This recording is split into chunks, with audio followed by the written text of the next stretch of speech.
Hey, deserving listeners, Love is Blind. Let's check it out. I do feel like if God puts us on a path, it's for a reason. And being that you would be such an important part of my life, do you think that you would be open to exploring your relationship with God or with religion? Probably not. I have never been a religious person. So I'm really glad that she's being honest and that she isn't just saying what she thinks he wants to hear, because that's a big thing. Now, if there's some flexibility there, then maybe this would be a good time to express a little bit of it. But yeah, I was worried that she was going to go, sure, as a way of trying to please him. And it's interesting. And it's good that he's asking, because this is a big deal to him. He had asked her before, and she said, well, I'm spiritual, not religious. And then he said, oh, well, I have a personal relationship with God and I don't bother other people with it, that sort of thing. Well, you're kind of bothering someone with it right now. Anyway, but then he goes to Annie and tells her, he's not lying. He's not telling two different stories, but he's definitely illuminating more of it with Annie. And it was a much bigger deal when he was talking to Annie about his religion and how important it is to him. So I'm glad that he's bringing it up. This could be a deal breaker. It often is. Never been a religious person. Are you serious right now? What do you mean? You had told me about your upbringing and about your family and about the conversations that you had had with your sister after your mom passing. Yeah, and I said I don't believe that after this, I don't believe a God exists. Yeah, that was my impression, but I definitely wouldn't have assumed that. He's assuming it. He seems genuinely upset. Are you serious? As if she lied to him? And what would it matter if she grew up religious? I mean, if anything, that would make it less likely that things are going to work, because she once was religious and then she rejected it. Whereas if she's never been religious, then that, I think, if I were Nick, that I would think, well, she doesn't know what she's saying no to. Maybe if she had a chance, maybe she'd take to it. But if she's had it, so it sounds like he was hoping that she was just temporarily away from the religion or something. But yeah, so she's saying, yeah, no, I said that, as my mom was dying, right, that me and my brother were wondering, how can a God exist under the... But now what she's kind of clarifying is, well, I never really believed in God, maybe kind of in a casual way, but then when this happened, it really put into sharp focus, the reality of the universe, and at this point, I couldn't imagine a God existing to do this to a good person. I told you that. After this, you said you did not say never. I mean, one could assume. One could assume. What after this implies the before. Yeah, I understand how he would have wondered or guessed, but it's definitely not her lying.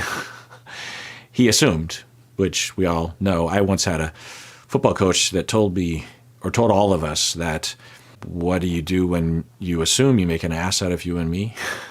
Anyway, or he also said that excuses are like assholes. We all have one. A lot of ass talk. Anyway, so he's angry. I would hope he would take a step back and think, okay, well, maybe I was making some assumptions and that's on me. Are you kidding me? You knew that was not me. I did not know that you never wanted to walk that path again. I think me and Kate had the same face, like, huh? What are you talking about? Yeah, well, that's a red flag, because he heard her say that she wasn't religious, and without talking further about it, he's like, well, I'll convince her. And also he strangely just attached that hope or that plan to, well, she's been religious before, so it'll be lickety-split. It'll be fine. What? Did you not hear what she said? So that's what I'm saying. It's a red flag. It's not a red flag about religion. It's a red flag about your understanding of other people's rights and their autonomy. Right? And I have love for you. I really do.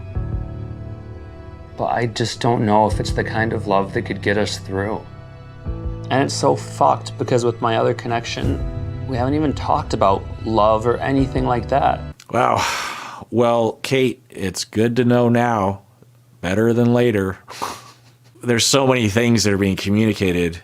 It's hard to know exactly what it is, but in terms of what's below the surface, what can we assume?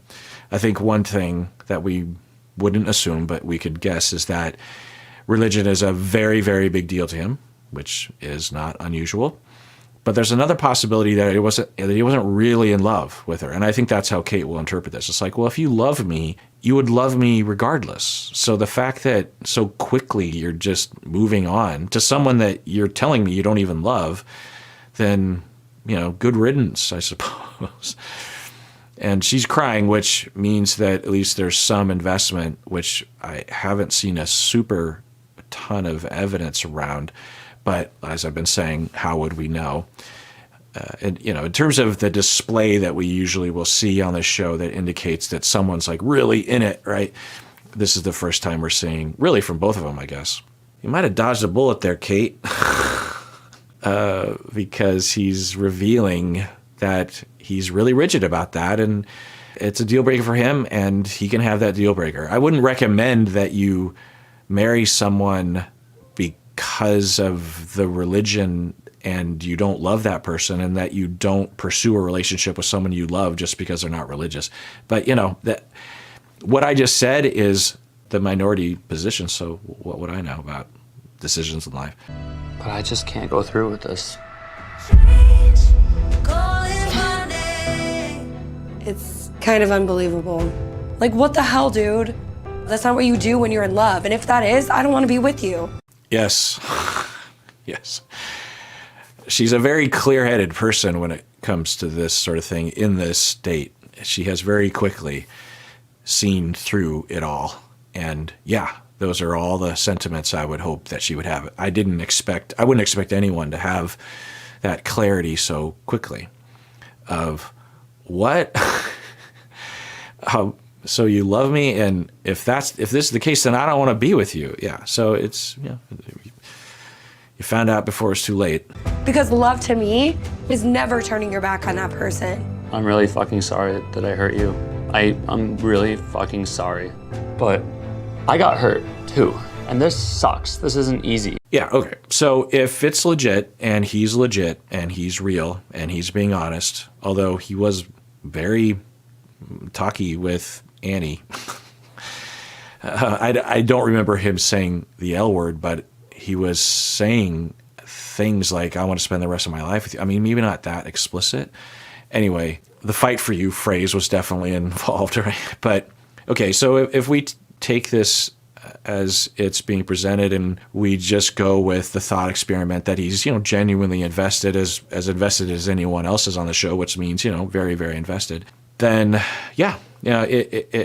it's a rough situation. He has to turn someone down because of a deal breaker, which people have. Sometimes people have deal breakers around having kids. One person wants kids, the other person doesn't. And yet you love each other and you have a lot of chemistry. But, for the person who wants kids, it's a deal breaker. And that sucks. So for him, religion is a deal breaker, and that sucks. And so he's losing too. From the outside, you say, well, dude, you're making that choice. Well, people can have their deal breakers, and that's not an unusual one. It's not like he has a deal breaker that she likes the same movies that he, this is a pretty fundamental aspect for a lot of people in terms of their life and the meaning of life and everything, So the meaning of family, the meaning of raising kids, everything, right? The afterlife, blah, blah, blah. So it's not strange. It's unfortunate. And I wonder how many of y'all would be able to understand what he's going through in this way. Now, if we really look at it under a microscope, we would say, well, dude, you should have broken up with her at the first date. This should have been the first thing you should have asked people, because there's a lot of people out there, particularly younger people, who aren't religious at all. So if this was a deal breaker, then what are you doing? You're wasting everyone's time. Your own time, as well. So there's that. The other angle that we could take this is that, he's a product of his upbringing and his culture, and he might have been indoctrinated into a way of thinking that isn't really of him. And he's under that thumb and is suffering maybe in this moment and many moments, right? Now, he's a grown man. He can make his own choices, but, we don't really know what he went through and what context he's in. And it's possible that he's had something done to him over time that has made him believe a certain set of things that make it so that he doesn't even recognize his own needs in this way and has to deny his needs out of the mandate of what he was being raised as. I don't know that to be true, obviously, and that's kind of a stretch based on what we're seeing. But honestly, I'm happy this is happening. It's better to have this clarification. I hope that Kate didn't miss out on anything. I hope that she doesn't say to herself, well, there was that other guy or whatever. So, because that would mean that Kate would kind of get screwed in this situation. I'm not walking out of here skipping down the hall. I hate it. I really felt that way for you, and it never stopped. That's all I have to say, and I really hope that you can find your peace with that. Yeah, I think Kate will conclude, and I think a lot of the audience, maybe me included, that he wasn't really in love with her. Because even if the religion was a deal breaker, it seems like he would just have more of a reaction. But we don't know, because we don't know how people deal with things on his planet. Maybe things turn around real quickly, or maybe you grieve in a different, we don't know.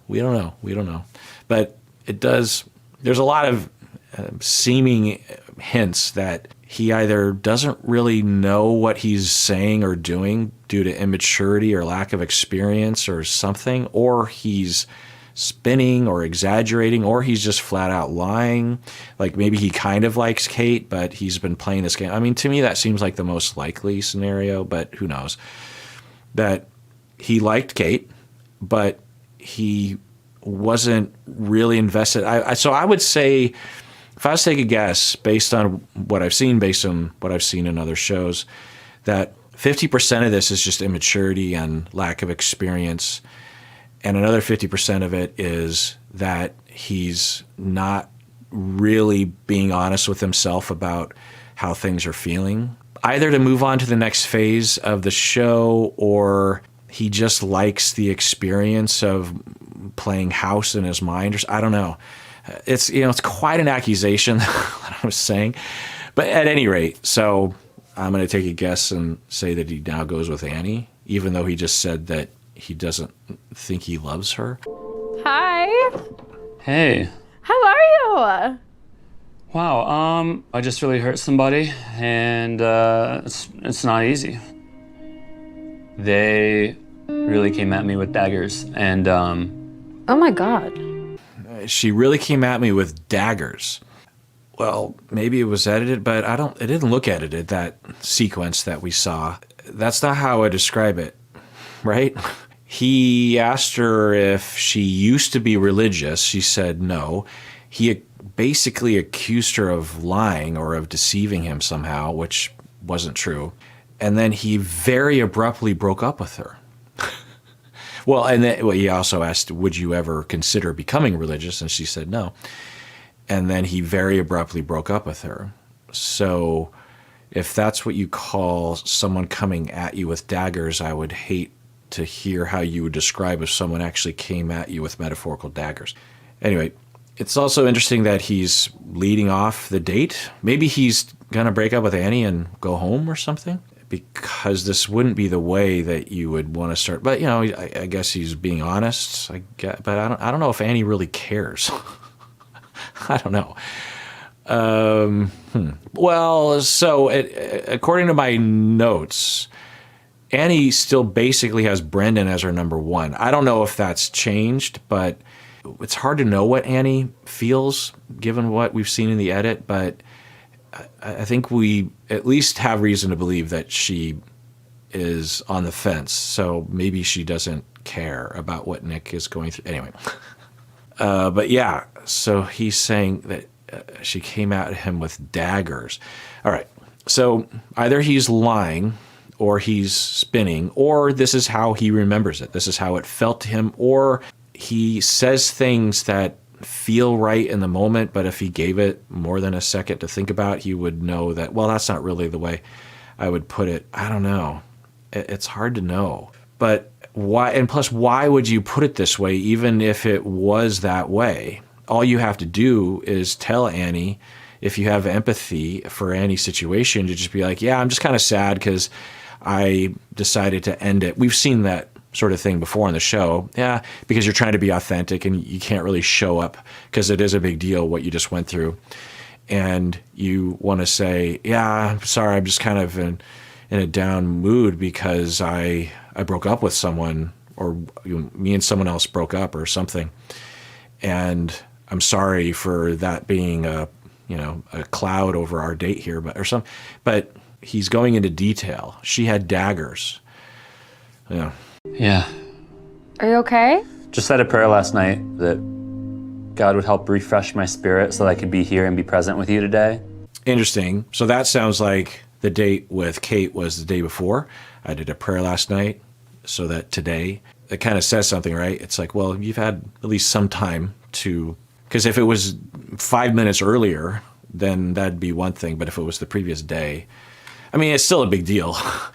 So, looked at in a certain way, he just broke up, or he had to break up with the person he loved and the person he wanted to spend the rest of his life with. That's hard. But I don't know how many people in the audience are thinking that's what happened. Do you think that's what happened? What do you think happened? And he definitely answered that. I'm here because of you. I know you are the one. Like, it's no longer I think, or it might. It's like, I'm choosing you. It's so. Oh well, thanks for that. You're choosing. That's what you're doing. You're shopping, and you have 2 coats you're looking at, and you've chosen me because the other coat isn't religious. Choosing, right? Not inspirational words. If you're Annie, you're thinking, well, how do you feel? Do you want to be with me? Do you feel that passion? Now, I don't know if Annie cares, because she doesn't really talk along those lines either. She also has Brandon as her number 1, I think. So maybe she'll be like, oh, you're choosing me? Oh, well, I was actually coming in here to tell you that I'm not choosing you. Let's see what happens. I always want you to feel assured. You got me. You got me. There's that phrase. I don't know. Maybe it's just young people. Maybe y'all are like, oh yeah, you got me. I mean, it's certainly you got me, babe, Sonny and Cher. But there's just something kind of just off center about these phrases. I mean, certainly that one's a little bit off. I'll fight for you, and the other kind of things that he says. Which you can have fun ways of saying things. I can't wait to hold your hand. I can't wait. Let me tell you, when I'm laying on top of you and we're like locked in, all right, and I'm making eye contact with you, we're gonna. Okay, I wonder what that laugh is. The laugh that I would be having is like, what did he just say? When I'm lying on top of you and my member is inside of you and we're like mid-coitus, and I'm maybe 5.5 minutes to the end of the race, and we have eye contact. My pupils are looking into your pupil. I'm being such a jerk. But I don't know what she's laughing. Now maybe she's laughing. I don't know. There's just.